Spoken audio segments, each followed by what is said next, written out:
Okay, let's talk about oxidation numbers.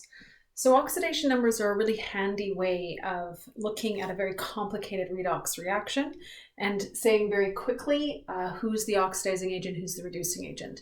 And we're going to use the oxidation numbers because if there's an increase in oxidation numbers, then that means that we have an oxidation, a loss of electrons, and that must be the reducing agent. And if we have a decrease in oxidation number, then it is reduced. It is gaining electrons, and it is the oxidizing agent. And if there's any change in oxidation number at all, it is a redox reaction and not a double replacement reaction or maybe an acid-base reaction. Okay, so before we get into this sort of complicated stuff with complex reactions, we first have to learn how to do oxidation numbers. There are certain rules for oxidation numbers. At first, these are going to feel like really cumbersome, and it's going to feel like you're memorizing and grinding through them. But I can assure you, after 3 days or so of practicing these, 3 worksheets, whatever, you find that actually there's a pattern to this, there's a groove to this, and they're very easy to navigate through. But at first, they feel really clunky, and it's going to feel like you're going through the grind of these rules all the time, but once you get going, they're not at all going to feel like this. In fact, I bet you can do these 3 already without knowing any of these rules. So I know these are all covalent compounds, but covalent compounds are shared pairs of electrons, but they're not always perfectly shared, right? Like you can share a chocolate bar perfectly, symmetrically, evenly. I get half, you get half perfectly. But we all know that sharing doesn't happen that way all the time. In fact, when I share a chocolate bar with my kids, they eat like 3/4 of it and then give me the remaining little bite or 2. That's not a nicely shared, but they're still sharing with me, or at least that's what they say, right? You might have a sibling that does that to you. So if these are sharing their pair of electrons, who is taking more of those electrons? Who is getting more of that electrodensity, that cloud and that bond, that polarized bond? Now, you don't need to remember all the things about polarized bonds. You just have to go, you know what? If that was ionic, what would the charges be on this ionic compound? Well, the chloride would be -1 if it was ionic, and the phosphorus would be a +3 if it was ionic. It's not ionic. These are not charges, but rather it's about how much of that cloud density is distributed and what direction is it distributed. So this is telling me that the chlorine atom within this molecule is getting more of that chocolate bar, more of those electrons than the phosphorus is. And because there are 3 chlorines all taking more, phosphorus is in deficit 3 times. So that's what the charges mean of oxidation numbers. Okay, what about carbon dioxide? Again, molecular, but if it was ionic, if we pretended for a minute it had charges, you would say that the oxygen was a -2, because oxygen's always a -2, and that would make the carbon to be +4. And when you swapped and dropped those charges, you would have had to reduce it to the lowest ratio of 1:2. Same thing here, you would say that that is a 1+, that this together would be a 1- together. Okay, so when we're piecing out the more complicated ones, like when we get to here, it's not going to be quite as easy as to think of them. You know, some of them you can just do, but some of them you have to pay attention to the rules. So here are the rules. If it's an atom, its oxidation number is 0. Charge is 0, 0. If it's an ion, its charge isn't 0 anymore, and so it's going to be its charge. So for example, if I had an Na+, it would be a 1+, or a Br-, it would be a 1-, etc. Okay, fluorine is always given -1. Oxidation numbers are based on electrodensity, meaning like its affinity for an electron, its love for electrons. So because fluorine's electronegativity number is 4.0, it means it's going to hog all the electrons that it can. It doesn't just eat 3/4 of that chocolate bar, it eats all of the chocolate bar 1 crumb that it might share, kinda, with its partner. Okay, so fluorine gets the -1 because it's going to be taking most of that electrodensity, no matter who it's partnered with. Bit of a bully. Group 1 also bullies, but in the other respect. they really don't like chocolate bars. They're on some like extreme bodybuilding diet. So they're very happy to not have any of the electrodensity. So group 1 are given 1+, and group 2 are given 2+, like they're ions, right? Just like they were ions. Hydrogen is given a 1+, just like it's an ion. Here we get some exceptions though. If hydrogen is with a metal halide, so a group 1 hydrogen or group 2 hydrogen, the rules have already dictated, this came first, second, third. The fourth rule already dictated that sodium would get a 1+. So if I have the compound sodium, this shouldn't say halide, this should say metal hydride. If I already had sodium hydride there, sodium would be given a 1+ because of the fourth rule, leaving hydrogen to be a 1- because you gotta like swap and drop charges, you gotta make it overall neutral, right? So this 1+, hydrogen now becomes this awkward 1- for us, because again, it's not a charge, it's about distribution of that electronegativity, that electrodensity, I should say. So similarly, if I had calcium hydride, calcium would be given a 2+ because of rule 4, and then hydrogen is a 1- in that case as well, awkwardly. Okay, the next rule, the 6th rule, is oxygen is given a -2, just like it would be if it was its ion, just like you thought it should be over here with carbon dioxide, except unless we already have fluorine involved, because it was already in that rule number 3. So for OF2, the fluorine's given a -1 because it's more of a bully for that electrodensity, and therefore oxygen is going to be left with this awkward +2. Oxygen loses in that tug of war polarity, and so the oxygen will be in deficit.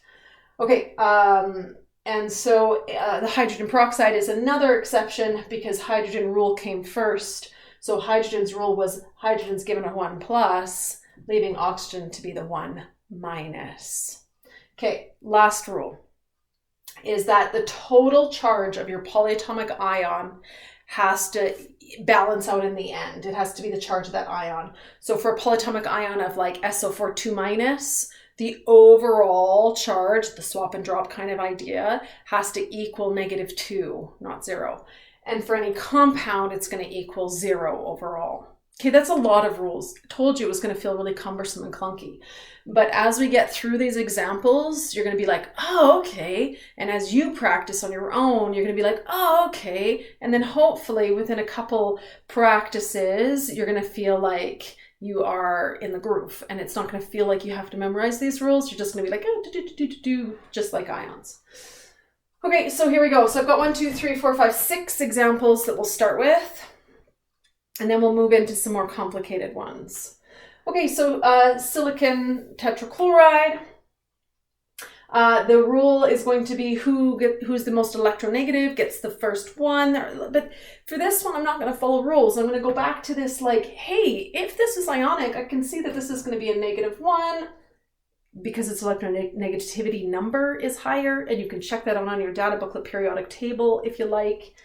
If I have -1 for each chlorine, and I have 4 chlorines, that means in total, I'll have -4 overall.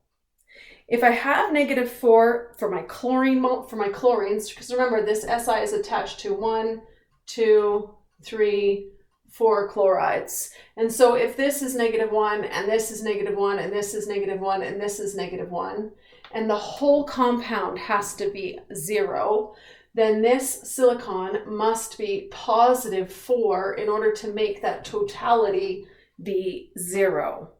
Make sense? Okay, next one. We'll switch colors so you can see it a little bit. So according to our rules, we're going to do hydrogen first, right? So I'm going to do the hydrogen is 1+, then I'm going to do oxygen. Oxygen must be -2.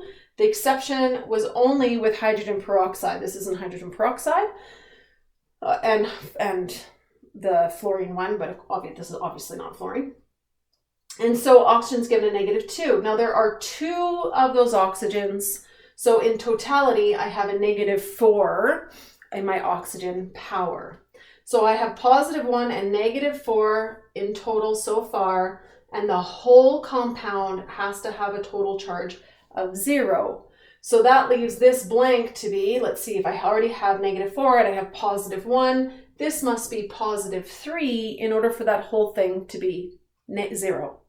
And so my hydrogen is given an electronegativity number of +1. Each oxygen is given an electronegativity number of -2, +1, -2, and that nitrogen is given an an oxidation number, not electronegativity number, oxidation number of +3. Okay, next one. So again, I'm going to start with the hydrogen, so that's +1. Then I'm going to move to the oxygen, so that's -2. I have 4 oxygens, so that's -8 in total for the oxygens, right? The -2 becomes -8 because I have 4 of them. Now the overall charge of this compound is not 0, but rather it is -2. The overall charge of this compound is -2. So my +1 plus something else, whatever the P is, plus the -8 has to equal -2. So this is going to have to be +5 in order for the whole thing to equal -2 in its charge. So my hydrogen is +1, my phosphorus is +5, and those oxygens are -2 each. Okay. Chlorine is an atom. It's a diatomic atom. It's not a diatomic atom. It is a diatomic element. So maybe I should change this into atoms and elements. The rules are in your note package. So if this chlorine is an element, it's given an electronegativity number of 0. Here I have quite a complicated one. There are 2 ways of doing this. You can follow the rules very explicitly and you'll get the same answer, but it's just a little bit more of these columns to go by. Or I'm going to show you a little trick. This is an ionic compound. It's nitrogen dichromate. This is a polyatomic ion, right? So if this is an ionic compound, it consists of 2 ions here. And those 2 ions are Na plus and Cr2O7 2-. I've just broken it up into like 2 smaller problems that I can navigate through so that it's a little bit more simple for me to work on. So this nitrogen, now that I can obviously see it's a +1 charge, I'm going to give it a +1 because the ions are its charge. This whole compound only now has 2 things in it. It's very obvious that I start with the oxygen, and so oxygen is -2. I have 7 of those oxygens, so that's -14 in total. The whole polyatomic ion here has to equal -2.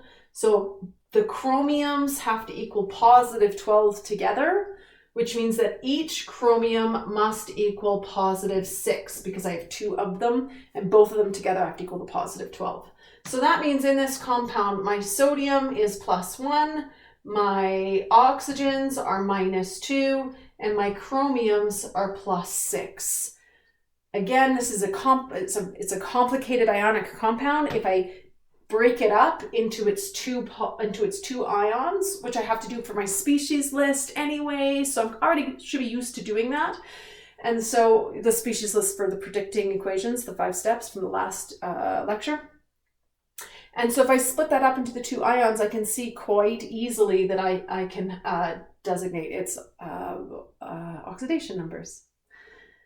Last one here, carbon, hydrogen, and chlorine. I'm going to give my hydrogen a +1. Then my chlorines are each worth -1. I have 2 chlorines, so that's -2.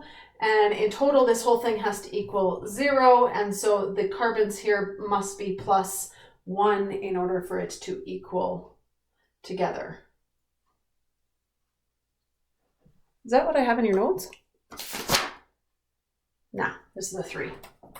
If this is a 3, then this is -3, and then this would be, rewind, that must be +2 in order for it to equal 0. So my carbons are +2, my hydrogen is +1, and my chlorines are -3. Nope, -1. -1 each. Okay. All right, makes sense? Okay, let's move on to the more complicated examples on the next page.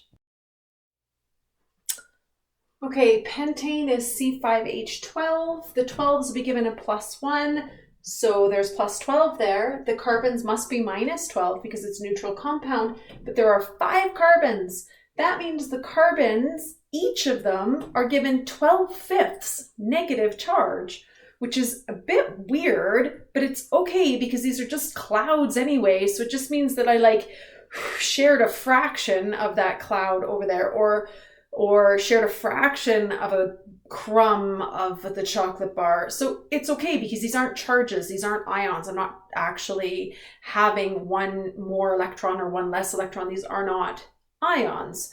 So fractions are allowed. Here's another one with fractions. The oxygen and hydrogen were done first. Hydrogen +1 to +6, oxygen -2 to -4, leaving the entire benzoic acid carbons to be -2. That means each carbon, because there's 7 of them, to share that -2 charge must be -2/7 for each carbon. Oxidation numbers can also be 0. You could have like no cloud density relative to everything else. And so oxygen's -2, so that's -12. The hydrogen is +1, so that's +12. Those are done first according to the rules, hydrogen, then oxygen, leaving carbon with 0. And there are 6 carbons to share that 0, so 0. If you were to see this in a numeric response type question, it would be like, look at something like this, give me the oxidation number for the metal. So here's some compounds, the metals in these are the sodium, the iron.